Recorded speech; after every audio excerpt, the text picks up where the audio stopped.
You are listening to Digging In Podcast, presented by Rooted Wealth Advisors.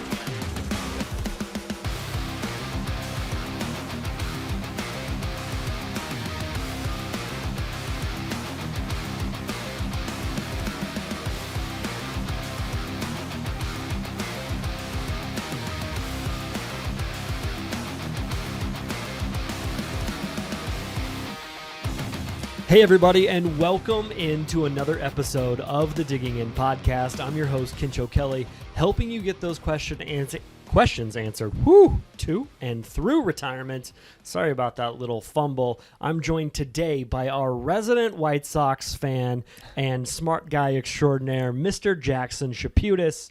How you doing, buddy? Thank you, Kinch. Doing great. Great to be here. Wouldn't be bragging about the White Sox fan part right now, but it's good to be here. You know what? On the Digging In Podcast. The good thing about you, Jackson, is that you're not a fair weather fan. You're not just hanging out when they're in the wild card race. That's you true. Suffered through a lot this year. I mean, and that's coming from a Royals fan. So you suffered through a lot, but there's always spring training just around the corner, right? The suffering builds character. That's what I like to say. So I'll stick with it. Suffering builds character. Yeah. And hopefully there's not too much suffering going on back there as you're crunching the numbers and figuring out what's best for our clients as you navigate the financial plans and the portfolios. And every time I walk by your computer, I joke about it. It feels like it's the Matrix, all these running numbers, and you're just, got your calculator and you're whizzing through it all.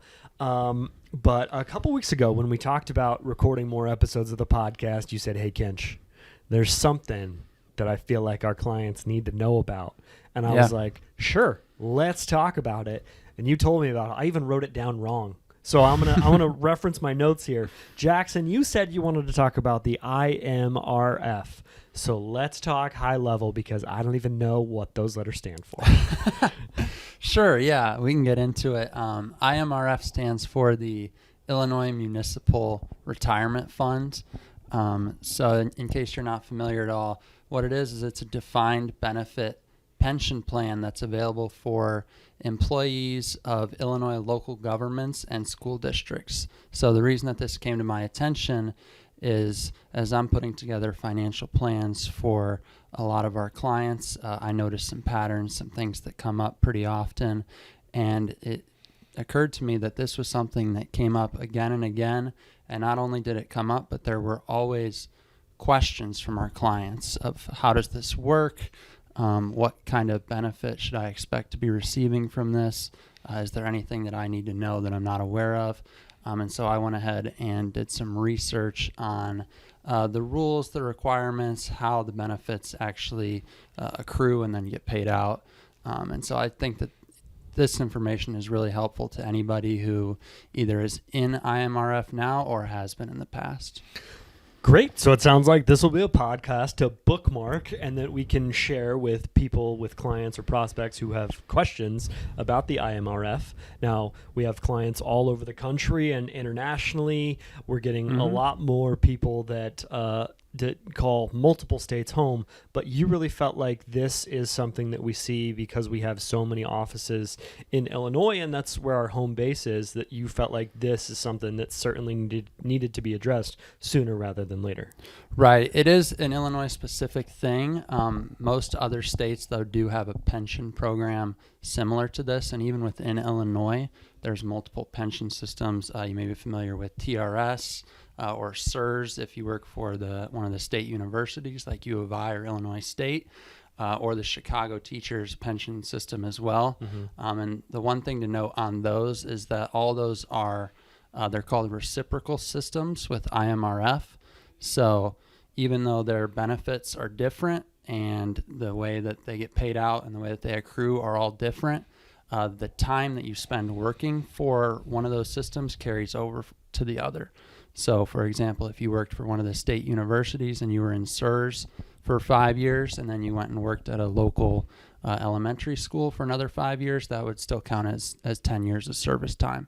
So there's a lot of different systems that we see, but they do have some overlap as well. And if you're in one of those other state systems, I would encourage you to look into what plans they offer as well. So let's zoom out a little bit. I think maybe the best plan of attack is to start high level and kind of just zoom in a little bit more with each question. So I heard you mention teachers earlier. Is that who this pension plan is for specifically, just teachers? Not just teachers. No, there are some local governments that use this as well. So maybe if they're in local politics, but also beyond teachers, it's anyone who works for the school district. So any of the faculty and staff within the schools are covered as well, as long as you're full-time. Okay. So then I think the next natural question becomes, to my knowledge, with pensions, you have to work at a place for a certain amount of time to even really qualify for it. I think is it vesting? Is that what that's called? Yeah, that's right. The nice thing about the IMRF system is that benefits start accruing as soon as you start working within the system. So from day one that you're working there is a portion of your paycheck that's going into IMRF. But if you want to get the full pension benefit, that monthly check that you get when you retire, there is a vesting schedule, and it depends a little bit on when you started working. So there's actually 2 tiers of the system, Tier 1 and Tier 2. Tier 1 is a little bit more favorable of a system, and that's for people that started working within the system prior to 2011. So if you worked in a school district prior to 2011, that's when your vesting started. You're a Tier 1 member. And if that's the case, you need 8 years of service to be fully vested and to get the full benefit that you can receive. And your earliest retirement age is 60. And around that time in 2011, they changed the rules, made a cutoff date. Anyone who started after that date is Tier 2. They're required to work 10 years, and their full retirement age is 67. The longer vesting schedule and higher retirement age for Tier 2. That's right. Okay. Yes. So is there a method to the madness of why? Are they thinking that the pension may not be fully funded, or they're trying to squeeze some more out, or some thoughts on why the 2 different schedules? Well, it's probably a lot of state politics, trying to balance the budget of what the pension program is paying out every year with an aging population as well in the state of Illinois. But also that Tier 1 system is really beneficial. Full retirement age of 60 is actually much lower than Medicare or Social Security full retirement age. So anybody who is in that Tier 1, I think, has a very good retirement system in place. And that was probably one of the reasons why they made the change. Tier 2 is still a very good system. Like I said, 10 years of service. Age 67 is full retirement age, but you can actually start getting a benefit as early as age 62. It's just going to be reduced a little bit if you retire early. Well, that's good to know that you can retire, but it may be a little bit of a reduction on your benefit. I did hear you say that like a portion is taken from your check and put into the pension fund. Are you in control of that percentage, or is it, I guess I'm likening it to like a 401k where like you can go up to a certain amount and then have a match, or max out your 401k. Is it like that with the pension, or no, you don't have any say on that? It's different. So This is a big difference. It's a pension plan, not a defined contribution plan. So there's not as much flexibility to it, but also it kind of happens behind the scenes. So whether you elect to or not, if you're in the IMRF system, 4.5% of your paycheck goes straight into the IMRF account. Whether you elect it or not. Whether you elect it or not, from the day you start working, 4.5% of your salary gets deferred. That's your contribution. Okay. Now, the employer is going to put money in there on behalf of you as well, and that amount changes every year based on their calculations of what's going to be needed to fund your retirement, but it averages somewhere around 8 to 9%. So that's a good deal because they're putting in more than you're putting in. But the important thing to know is if you don't reach that full vesting schedule of the 8 years or 10 years, depending on when you started, you're only going to get your portion back, not the employer portion. Okay, so you have to be fully vested in order to take not only your portion, but the portion that the employer put on your behalf. right? Fully Well, vested? if you're not fully vested, so if you haven't met those years of service that's required for your tier, whether it's 8 or 10 years, say you've only worked there for 5 years and you quit, or you go into a new career path, or even if you just retire, you're not vested for the employer portion or any of the investment earnings, but the money that you contributed yourself out of your paycheck is still yours. So if that happens to you, it's really important that you contact IMRF, because in that case, you're not going to get a monthly pension benefit, but you are going to get a refund of the money that you put in. So if you haven't met that requirement, you'll get an employee contribution refund, and you can either take that straight to your bank account, or you can roll it into another retirement account like an IRA. And is that 100% refund, or do you get any other growth on that? Because it sounds like for me, I'm letting them grow on my principal, right, for however long until I don't meet that vesting schedule. So is it just the principal that you've put in, or anything on top of that? It is just the principal that you put in, and that's why the vesting is really important, because that cutoff date of when you hit your service requirement is the cutoff date for receiving the money that your employer put in and all the investment earnings that are going on behind the scenes in the pension fund. Okay. All right.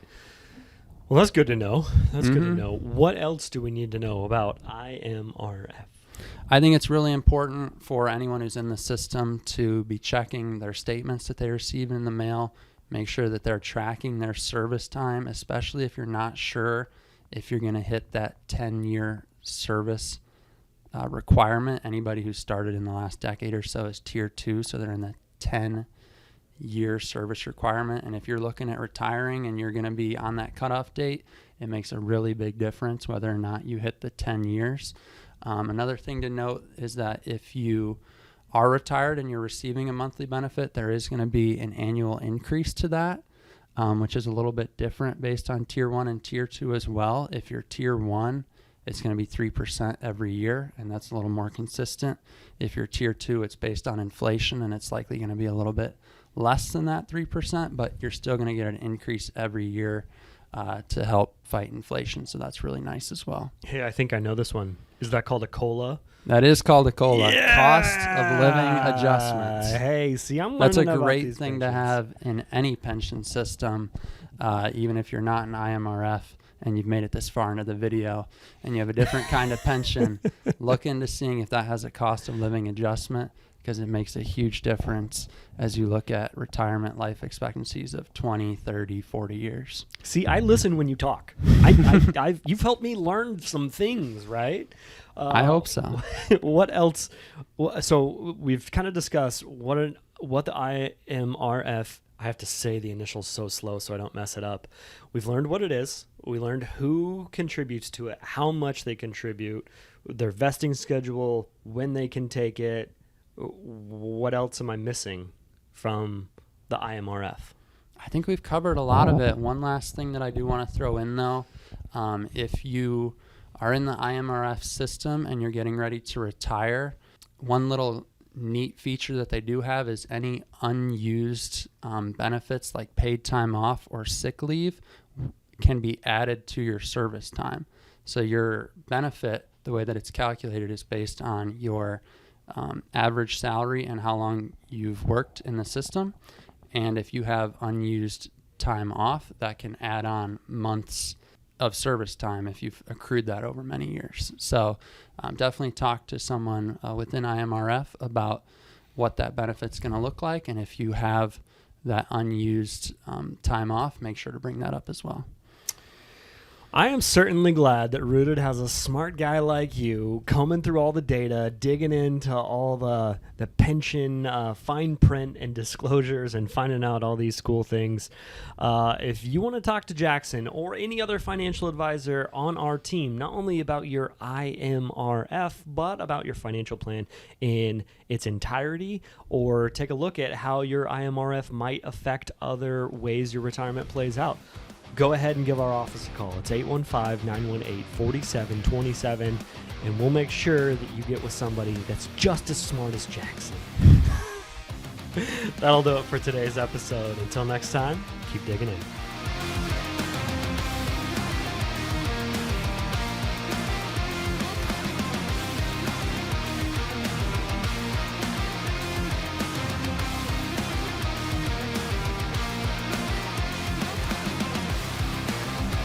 This was Digging In Podcast,